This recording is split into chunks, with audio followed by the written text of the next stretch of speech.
Jengfrang tang bedego shebo khaini rokni sakna ya angmani jari tabuk jengfrang tang bedini shepshapni sheplejagi tongbaikha takma hatio tongnai tongkosong lukrok soimanka jengfrangni transformer kodagma shal tongmai hamyabo kalaijak talsa te khaksa haijora lai tongkha shepshapni sheplejagi tongmani tongkosong lukrok shantir bazar bokhastini bisingo khobjnai takma chora village takma bazaro jotoboi khung nuisra Nukungni borok tongo jengfrang kerini jari jengjalo klaijak o amchini lukurok tamoni hinba gobang kukno o gamio tongnai lukurok jengfrang motorbike tei nau fiaba talsa tei khaksa jora romai o jengfrangni sheplajagai tongmani jari teini bialo klai tonglaikha lukurok abo karai anganwadi center rungnok rice mill rok bohaino jengfrang kerini jari samungbo thakja jengfrang kerini jari madhyamik tei kuchuk madhyamik Amjuk mugrenai rok rong srengthaniyo botabok kebek mung kotorangai basakha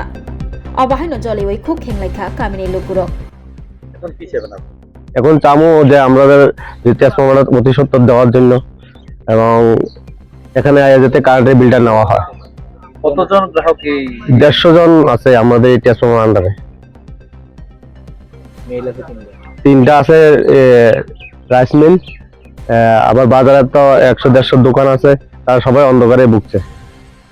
কতদিন যাবত প্রায়? আজ 1 মাস 10 দিন হলো। বাজার এখানে বাজার নিয়ে আমরা অঙ্গনওয়াড়ি সেন্টার বাজার তারপর অনেকগুলো এখানে মনে করেন আমরা প্রায় 150-200 ফ্যামিলির মতন আছি। আজকে প্রায় 1.5 মাস এই গ্যাং ট্রান্সফরমারটা নষ্ট হয়ে গেছে, কিন্তু কারোর কোনো মানে মাথা ব্যথা নাই আর কি। এই স্কুলে যে পোলাপান যে পড়ালেখা কেমনে করব বা একটা বাজার মধ্যে কেমনে চলতে আছে, দোকানপাট কেমনে চলতে আছে, শুধু জলের লাইনটা আছে দীক্ষা মানুষের মানে একটু স্বস্তি আছে আর কি। সবকিছু অন্ধকারে, সামনে পরীক্ষা, এখন অলরেডি পরীক্ষা চলতে আছে বাচ্চারা, কিন্তু কারেন্টের দপ্তরের কোনো মাথা ব্যথা নাই, কারোর কোনো কিছু নাই যে কিভাবে চলতেছে, গ্রামের মানুষগুলো কিভাবে চলতে আছে।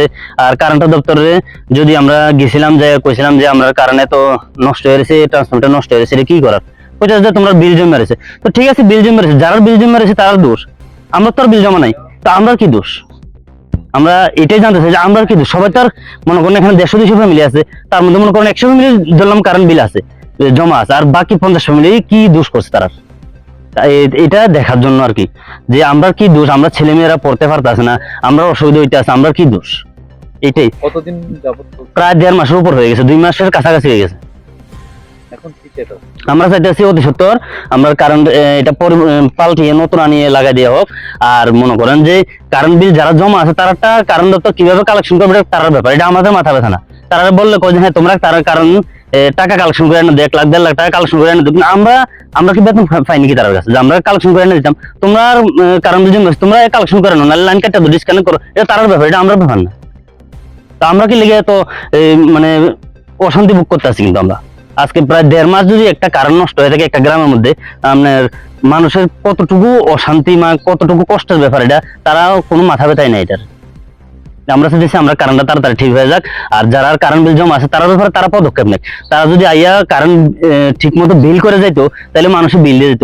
এমন এমন ফ্যামিলি আছে যে মিটার আছে, কয়টা আছে আমরা কোনো সময় বিল দিছিও না, আমরা কাগজ নেই, আমরা কিভাবে বিল দিব? এটাকে আমরা দোষ নেই, এটা কারেন্টের দপ্তরের দোষ। তারা দেখো এটা যে আপনার এত টাকা বিল আছে, আপনার কাগজ এটা আমরা যাই বিল দিয়ে দেন, এটা কারেন্টের ব্যাপার, কারেন্টের দপ্তর আয় তারা বিল দিয়ে দেখ, কাগজ ধরাই দিয়ে যাক বা লাইন কাটে দিয়ে যাক, এটা তার ব্যাপার, এটা আমরা ব্যাপার না। কিন্তু আমরা তো বিল ক্লিয়ার আছে, তাহলে আমরা কেন এই অশান্তি ভোগ করতেছি? আমরা এটাই চাই যে আমরা তাড়াতাড়ি কারেন্টটা ঠিক হয়ে যাক বা এটা পাল্টাই নতুন এনে দেখ, কি করার মানে আমরা কারেন্ট চাই, এটাই।